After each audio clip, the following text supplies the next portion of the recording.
just a complete and utter disgrace. Lock in, referee. What are you doing in that situation, taking a point? Alright, welcome back to another video over here in SCS Combat. And today, or tonight, should I say, I just finished up my second live stream of the day. Moicano against Duncan for the UFC. Earlier on in the day, we were here for Wilder against Chisora. I'm going to give you a quick recap of both those events and get into the details here. I think's next. What I thought fully of the fight, the undercards as well. We'll get into all that stuff. UFC Vegas 115, Moicano against Duncan. Derek Chisora versus Deontay Wilder. Let's get into it. So starting off with the Wilder and Chisora card, I think I'm going to just talk about, obviously Denzel Bentley got a great win for the WBO middleweight interim title. I'm sure he's going to get upgraded. Very good win, sharp win. Obviously current champion for the WBO middleweight is suspended for testing positive for steroids, so I have no clue why he's interim and not full champion, but hopefully he gets upgraded soon. And moving on to the co-main event of that card, Vidal Riley. If you were here for the live stream, you'll have seen that I may have went a bit crazy with it, but Vidal Riley, I've been watching him for so long now. I knew he was good. I knew he was going to be this. There was no doubt in my mind. It was just watching all the other people that doubted him, and even up to his last fight questioning if he was a YouTuber, but he proved that he clearly wasn't against Shav Clark, and he proved again tonight with complete masterclass against Mateusz Masternak, funny enough, and completely dominated him. European champion, world title eliminator. Vidal boxed the head off him completely. 57 fights he's had in that ring now, and Vidal has 14. Vidal beat him easily as well. Boxed him so clean. Only lost one round in my opinion. That was the last round. Great shot selection, sharp jab, great right hook to the body. Very good with the 2-1 as well in their points. Great footwork, great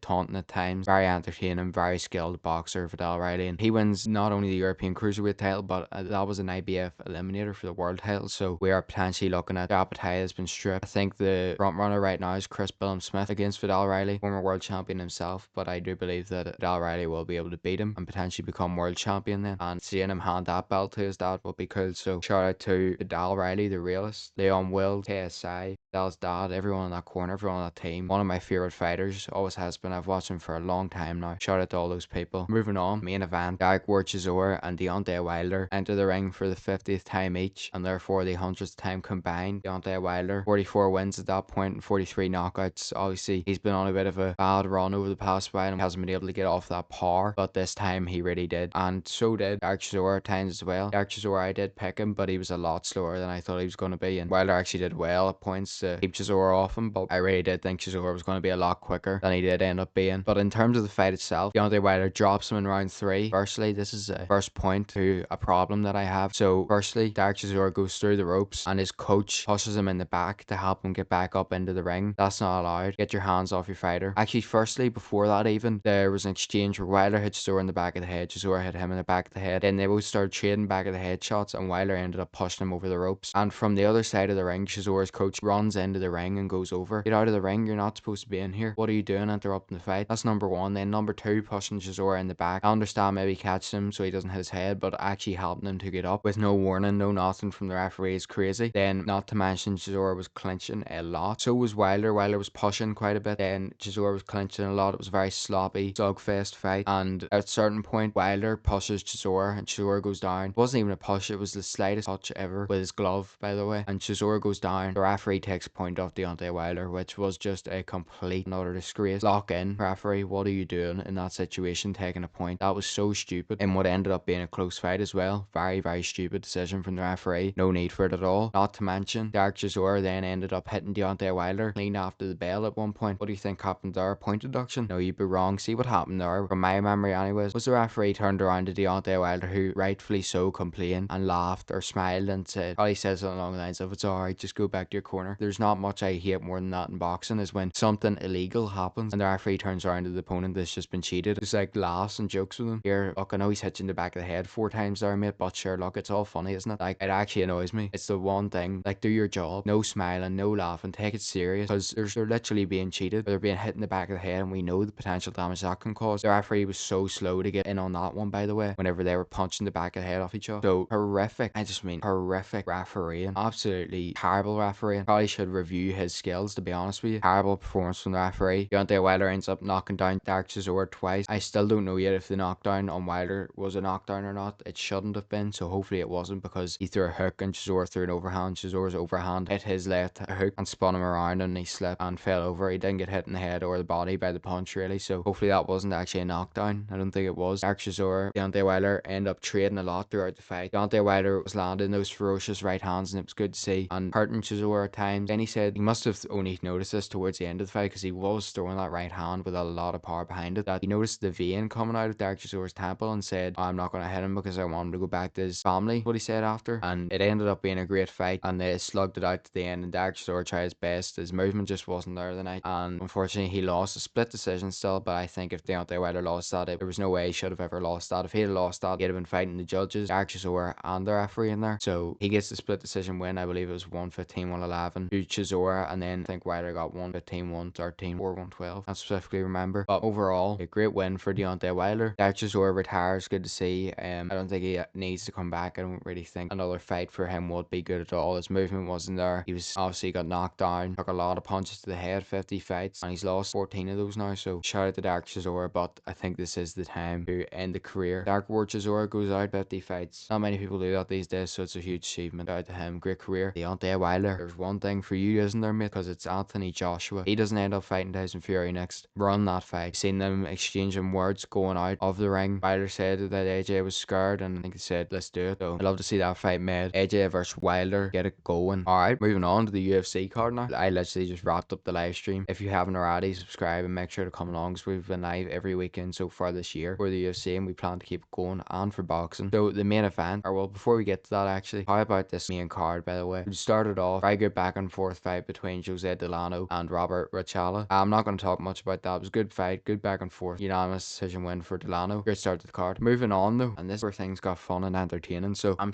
looking, and I'll admit it, I didn't see his Dana White Contender Series fight. I look across and I see The World Is Yours tattooed with Tony Montana on his chest. Gun is his nickname. Tommy Gun McMillan fights out of the gym with Sean O'Malley and with Tim Welsh. What a fighter he is. I mean, he come out against Manolo Zucchini here, and he and Zucchini, to be fair to him, just kept swinging back and forth, and he ended up getting the finish in the first round. Tommy Gun McMillan gets the first round finish, and you see here he landed 75 strikes, and 74 of those, or 76 strikes, 74 of those were significant strikes. So he completely, I mean, he's so accurate compared to Zucchini. And then he hurt him, backed him up onto the cage, and hits him with a knee. Perfect knee into the solar plexus. Down goes Zucchini, and that is it. Tommy Gun McMillan with a huge win. Great prospect. First win in the UFC. I'm excited to see him back. Moving on. Now, Ethan Ewing, if you are an undefeated contender or prospect, stay clear of him, because Ethan Ewing completely and utterly dominates and destroys the undefeated Rafael Estevan via round 3 KO. And I mean, this performance was perfect. The shots he landed, 116 total strikes, 114 of those were significant strikes. The shots that he landed, so accurate, great boxing. And I said at the start, he threw a double jab, and I knew immediately the technique, his boxing was going to be pretty good. Perfect head movement, perfect accuracy, perfect shot selection, really good boxing, really good power. Not only that, usually you might think there, oh, but I bet he gets tucked down. No, very good wrestling and very good takedown defense. Estevan couldn't hit him, couldn't get him down, and it was completely perfect from Ewing, and he was headed to a 3-round dominant decision victory, but he thought no, and all of a sudden he throws a 1-2 to the head, and as soon as Estevan goes to turn off and escape, bang, perfect left hook to the liver from Ewing. And I'm a big fan of body shots. We got 2 of those in a row for KOs as Estevan goes down and doesn't get back up. That was it. Ewing come in on short notice and beat Malcolm Wellmaker in 2 days notice or something, and now he's come in and beat another undefeated prospect. He's a problem, and he's very high level, and I really need to see him against the top 15 contender next in the bantamweight division. Make it happen. Moving on, Abdul Rahman Yakayev, he defeated Branson Ribeiro. Ribeiro was actually tagging him on the feet early, and then the way that Yakayev actually got Ribeiro down to get the rear naked choke submission victory was Ribeiro kicked him in the head, and then he caught it and took him down. But Yakayev gets the victory there, 9-0 now. Let's see him move on, just keep building, keep going. Jandaroba gets the victory over Richie in the co-main event. Richie did come on late, but look, that wasn't enough. She lost the first 2 rounds very clearly, so it wasn't enough to get the victory, unfortunately, for her. Great win for Verna Jandaroba. Comes back after losing the title fight and gets put straight back in the picture for it, depending on what happens next with Whaley, obviously. So I don't know. Darren did beat her pretty easily, so I don't think there'll be an instant rematch there. So, or not easily, by the way, it was a clear victory. So Jandaroba, great win, dominant grappling, good striking as well. And that led us to the main event. I picked Chris Duncan. Of course he lost. I picked Derek Chisora and he lost. I was on a 3-fight win streak for my predictions, and now I'm not. Now I'm on a 2-fight losing streak. It's like, it's just rough out here. But Renato Moicano, I just didn't know if he would come out in full force tonight, but he did, and he beats Chris Duncan, completely outstrikes him in the first round, caused a lot of damage to the nose with blood, and then second round Duncan comes out, tries to get the striking going. Moicano hits him with a counter left hook, cuts him down. Great work there. Moicano follows him down. Obviously great grappling, great submission abilities. Duncan was defending well. Then he threw an elbow sort of around his back, and obviously Moicano was on his back. Great naked choke, submits him pretty much instantly as soon as he did that. that. So it was a great victory for Moicano and a great finish and a great performance. A great post-fight interview because he went off on an absolute classic Money Moicano rant about a load of things. But yeah, it was a very good post-fight interview. Go watch it if you haven't seen it already. He's still number 10 ranked, I'm gonna guess, in the lightweight division. So obviously last time out losing to Benil Dariush wasn't so good, but then that win over BSD. Benoit Saint-Denis is number 5 ranked, do you know what I mean? And Moicano really put a halt to his plans. So Moicano and Fiziev are joint number 10 ranked. I'm pretty sure they've fought in the past. Maybe depending on if he wins or not, Gamrot Moicano, that could be a good one. So that's maybe something I'd like to see next, because apart from that, this lightweight division is pretty stacked and a lot of people are booked already or their next fights are clear. So that'll be a good fight. I know Gamrot is fighting on 327, I believe, next weekend. So we'll see if he comes through that next week. But yeah, maybe the winner of that fights Moicano. And yeah, that is it. We had 2 great live streams. Thank you to anyone that come along. Much appreciated support. Any views, any likes, anything always helps. And yeah, if you haven't already seen it, go check out the edit as well. Popping off. Cool to see. Yeah, thanks for watching. UFC, Duncan Moicano, dominant victory for